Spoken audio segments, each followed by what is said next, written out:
Everyone and welcome. In this video I'm going to walk you through how to prevent websites from seeing your browsing history on Samsung internet.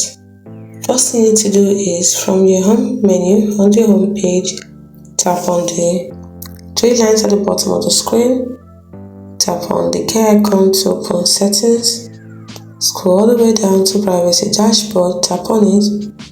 This is where you're going to be able to prevent websites from seeing your browsing history by turning on Smart Anti-Tracker.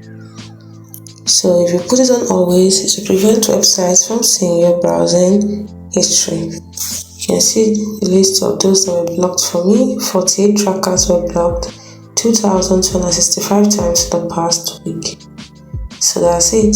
It's as simple as that. Hope you found this video helpful. Do not forget to like and subscribe to the channel for more. Thanks for watching.